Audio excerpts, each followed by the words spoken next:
Montessori education for elementary is an extraordinary method of education that centers the child and who they are, not just right now in this moment, but who they are to become, which means we have to give them a real life experience where they are taking ownership, where they have full responsibility for their education, and they know that they're there to self-construct into who they came to the world to be. It's a different way of thinking about children because what we're prioritizing is really their purpose and their voice and their essence, and it can't be the same for every child in the classroom.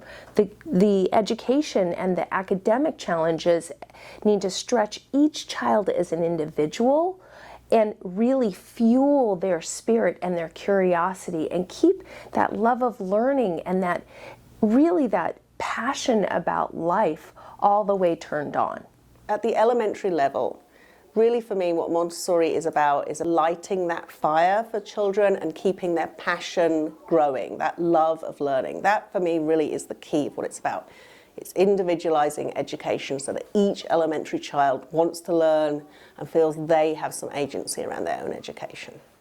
An elementary guide in a Montessori classroom does that in multiple ways, and really you individuate it with each child. You have the children for 3 years, so you get to know them and their families really well, and you get to find out what they're passionate about. You're also observing all the time, which is helping you figure out what pulls them in and what maybe you might need to encourage them to spend more time with. So you're really following the child, which sounds just like an elevator phrase, but it really is what we do. We figure out what they're interested in, and we follow that. And through that, then we can give them all the lessons, both academic, social, emotional, all those pieces. The Montessori elementary model gives the universe to the child. It opens up their world and explains the many questions of who am I, where did I come from, what is my purpose here? When you enter this new stage of development, children are starting to ask these questions, and we get to give them the story of our universe, and they get to see their place in it all.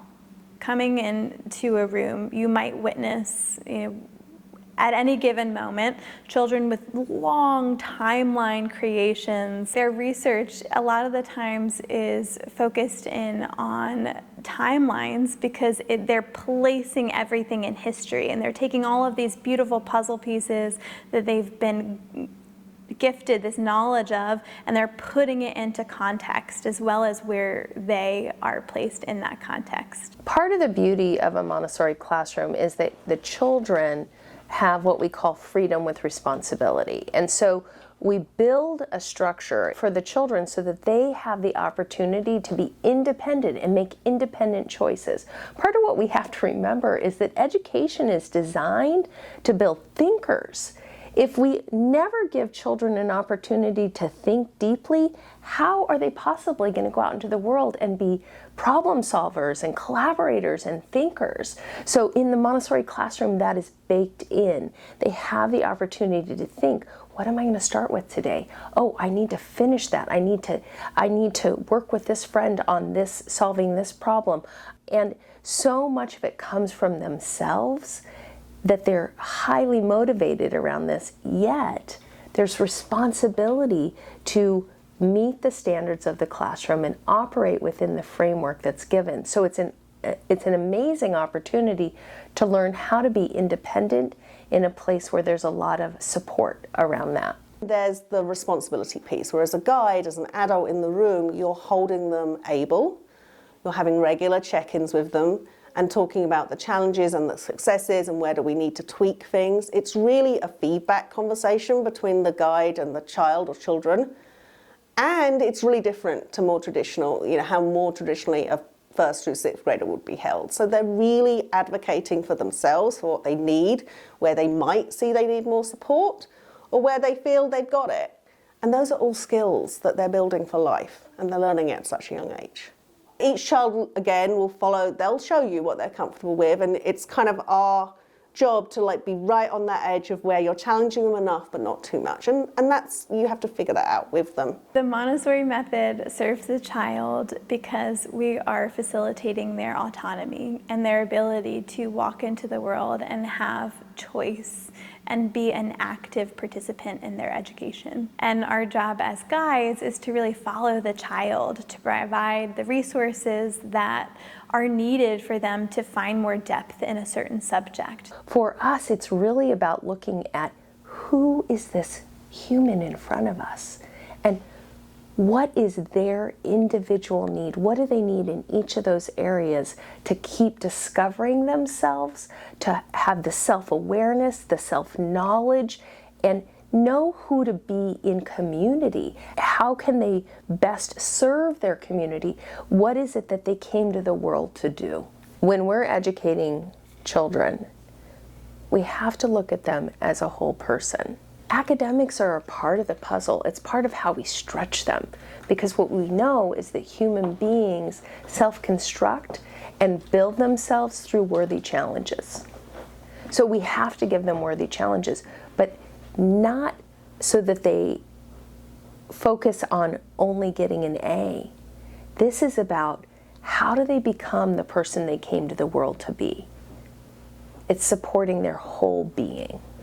From my own perspective with children that I've seen graduate and then come back, the biggest thing that I see time and time again is that they are really strong self-advocates, and they know who they are, and they feel that learning and education is just their right, and they have a responsibility. It's their learning and their education. Typically, they assume that the adults around them are their partners and they can self-advocate. And that, I think, is a really important life skill to give young people.